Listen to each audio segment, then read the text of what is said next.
Question number 2। इस question में कह रहा है तीन चार्ज पार्टिकल्स इक्विलिब्रियम में हो, वो आपस के इलेक्ट्रोस्टैटिक फोर्सेस के कारण, तो उसका कंडीशन बताना है। सबसे पहला ऑप्शन है the particles must be collinear.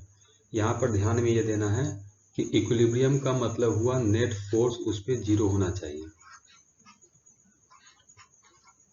Net force उस पर जीरो होना चाहिए। अब नेट फोर्स उस पे किस पे? यहाँ पे इक्विलिब्रियम एक पार्टिकल का नहीं कह रहा है, तीनों पार्टिकल का। तो net force on charge particle A equal to net force on charge particle B equal to net force on charge particle C equal to zero.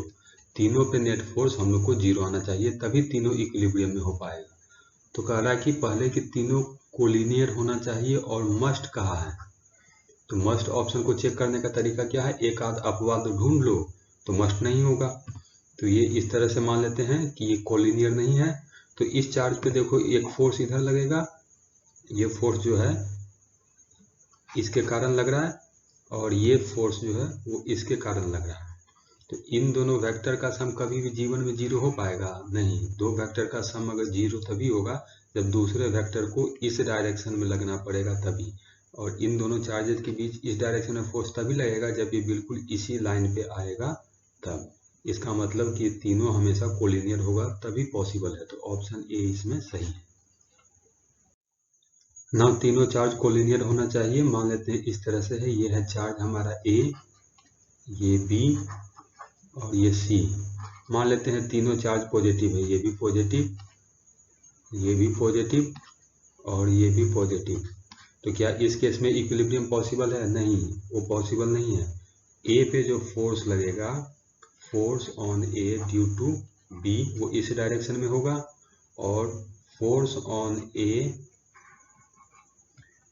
Due to C वो भी इसी डायरेक्शन में होगा।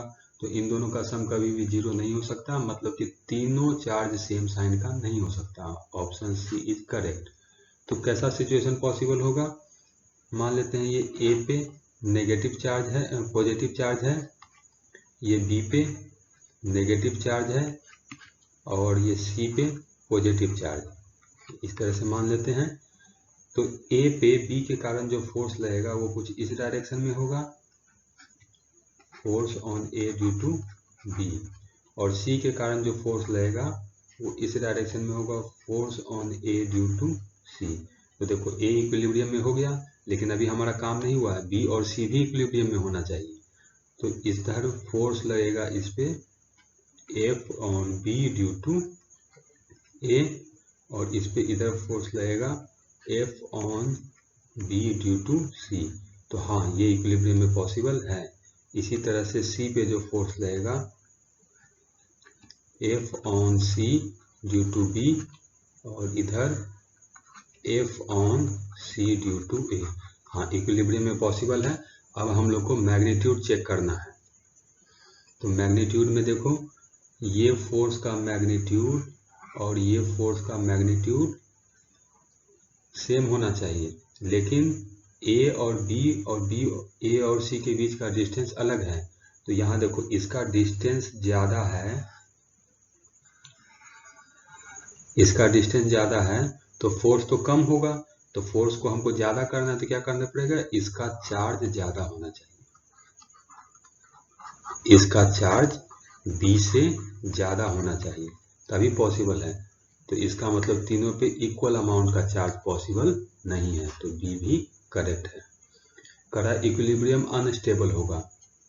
अगर इसको यहाँ से थोड़ा सा स्लाइटली डिस्प्लेस कर देंगे, स्लाइटली डिस्प्लेस करेंगे तो ये वाला फोर्स का मैग्नीट्यूड जो होगा वो घट जाएगा, है ना, क्योंकि डिस्टेंस बढ़ गया, और ये वाला फोर्स का भी मैग्नीट्यूड घट जाएगा। इस तरह से ये पॉसिबल है। यहाँ तो समझ में नहीं आ रहा है।